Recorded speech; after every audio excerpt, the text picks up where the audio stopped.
asking this in a devil's advocate way. Bro, I ain't gonna lie, I promise you, for you even just saying the devil name, I wanna just take these microphones off and walk out that door. Quando Rondo has made his position clear following a major incident inside MDC Los Angeles involving Lil Durk.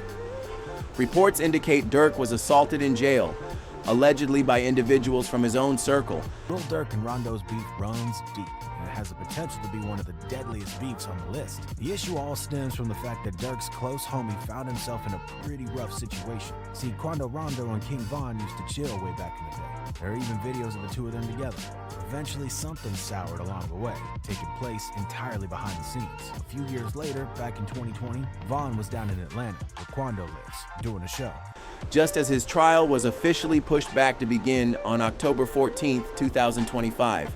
The delay is only adding more pressure to an already volatile situation behind bars. Bro, Pat, he actually died in your arms. That happening to my right hand, man. Got it back in blood, y'all just don't know that's how it supposed to be. My beef is really mainly in the music industry.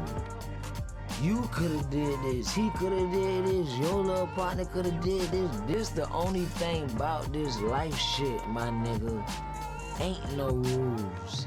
I might feel like I ain't shooting at that man hoe just cause I see her right here. You might feel like that. But bro, you gotta live by no rules. Niggas commit an ass of crimes and wait till they go to jail to start praying. I ain't got no beef with nobody. They said that you were the intended target in that situation. All that shit you heard was cap. Nobody know what the fuck really going on, bro.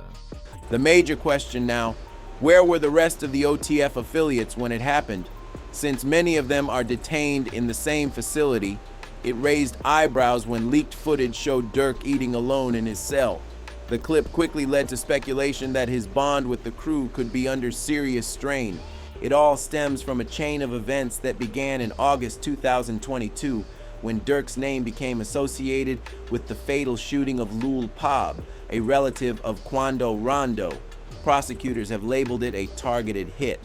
Tripping about no clout? What do I need clout for? But from my understanding, ma'am, it was a love.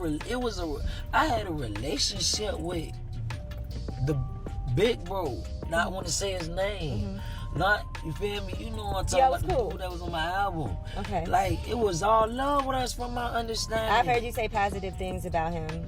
You feel me? As an artist, and y'all hung out. Man, listen,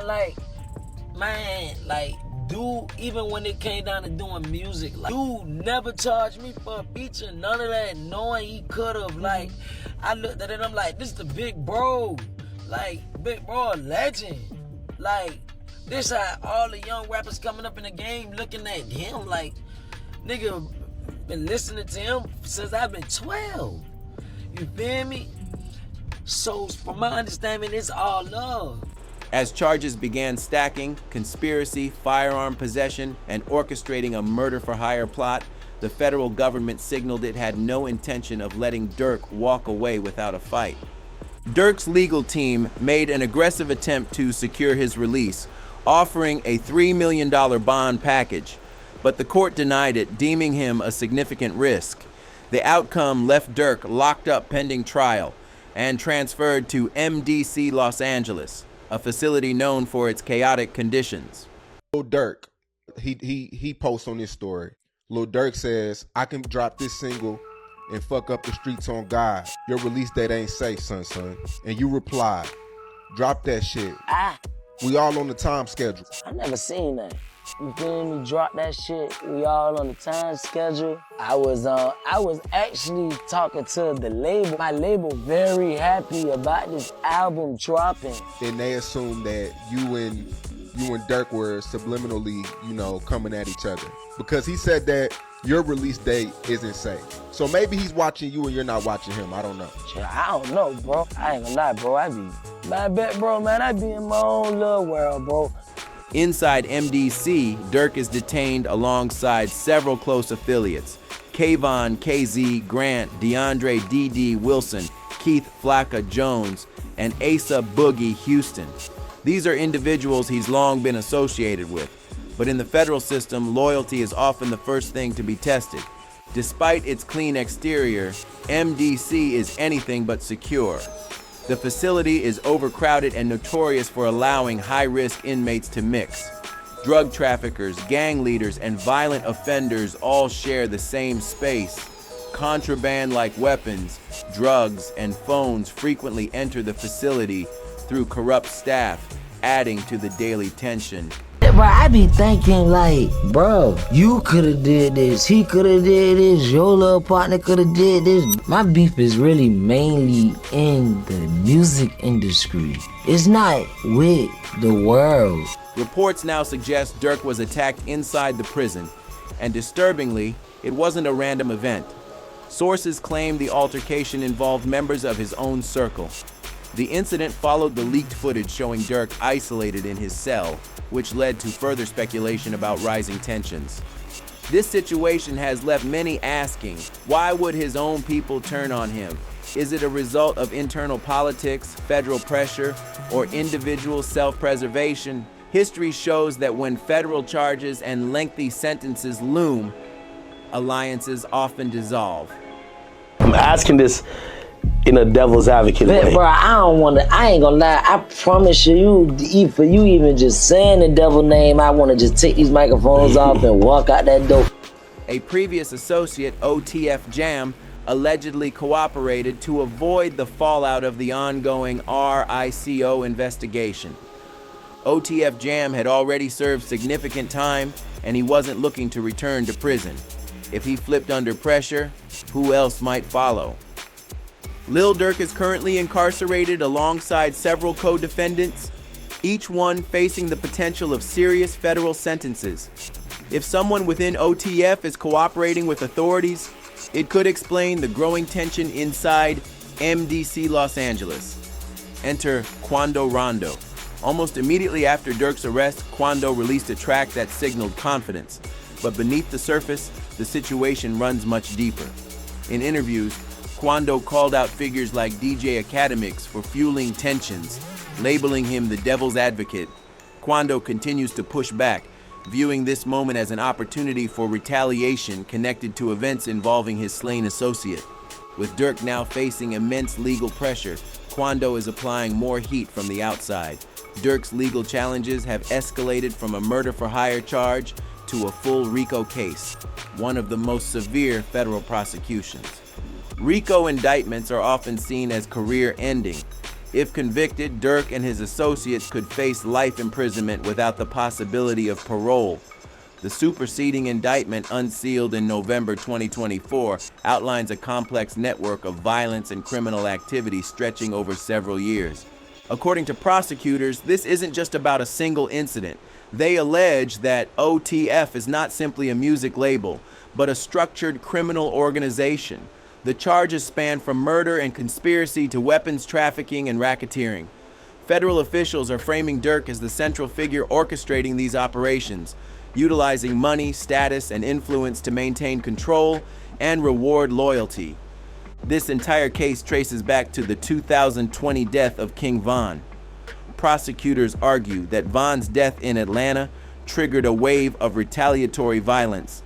They claim that Durk responded by placing a bounty on those believed to be responsible, leading to the August 2022 shooting of Quando Rondo's crew in Los Angeles. Federal documents allege that Durk personally ordered the hit, dispatching his associates across state lines to locate and eliminate a rival. Investigators claim to have evidence, surveillance footage, financial transactions, and intercepted communications to back up their charges. Federal prosecutors have compiled a serious amount of evidence against Lil Durk. Surveillance footage, intercepted phone calls, text messages, and even Durk's lyrics are now being used as alleged confessions. This isn't just circumstantial. They claim the case is backed by months of investigation, witness testimony, and internal cooperation. But what's raising more concern is the ongoing delay of Durk's trial. When federal prosecutors postpone court dates, it often means they're strengthening their case, gathering more evidence and flipping additional witnesses to secure convictions. And just as the situation couldn't appear more severe, another potential case is now tied to Durk's name. A newly unsealed FBI affidavit out of Chicago links Durk to a second murder-for-hire plot. While he hasn't been formally charged in this case, the documents are already being used by the prosecution to argue for his continued detention. According to the affidavit, Durk allegedly offered payment for the 2022 killing of Stefan Mack, a suspected gangster disciples leader. Investigators claim text messages and social media posts from two individuals confirm a transaction from Durk to carry out the hit. The theory is that Durk continues targeting anyone suspected to be involved in his brother's 2021 murder. Dante Banks was fatally shot in June of that year, and the feds suspect gangster disciples were behind the attack. Now, prosecutors in Los Angeles are using the Chicago affidavit to underscore their argument against Durk's release, telling the court this proves why he cannot be granted bail. Durk is now facing intense pressure on all sides, from his co-defendants, the prison system, and mounting federal investigations. But despite the circumstances, his legal team is not backing down. There may still be a path forward. While prosecutors are presenting this as one of the biggest hip-hop RICO cases in recent memory, defense attorneys argue that most of the evidence is circumstantial. That creates a serious weakness in the case. The government points to OTF-linked funds being used to pay for flights, rental cars, and equipment tied to the alleged hit, but the defense contends that multiple individuals had access to those resources. Durk's defense team is expected to challenge the prosecution's claims by pointing out that multiple individuals had access to the OTF credit cards. Just because someone used a card tied to the label doesn't mean Durk authorized the transaction. One message allegedly from Durk reads, "Don't book no flights or anything associated with my name." Prosecutors interpret this as Durk acknowledging the murder plot, but his lawyers can argue it shows the opposite, that he was distancing himself from unknown activity.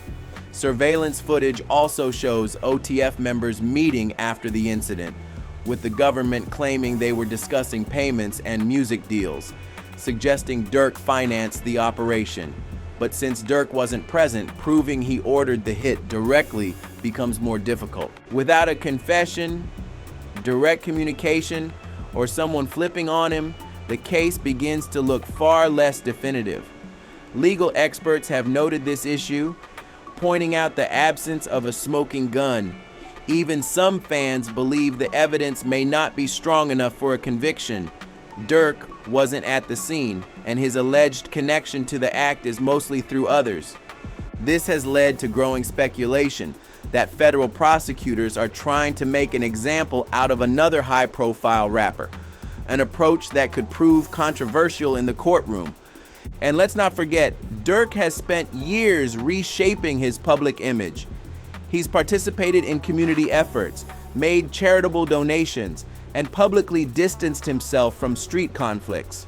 If his defense emphasizes this transformation, it could influence how the jury views him, not as a gang leader, but as a businessman trying to move forward.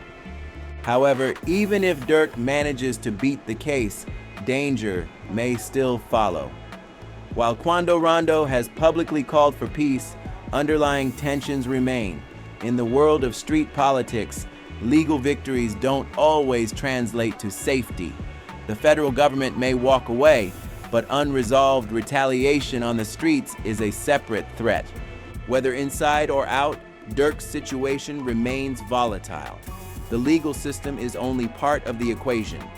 What happens next may depend not just on courtroom outcomes, but on how ongoing rivalries unfold once the spotlight fades. To stay updated on everything surrounding this case and its aftermath, make sure to like this video and subscribe to the channel. More developments are coming, and you won't want to miss a single one.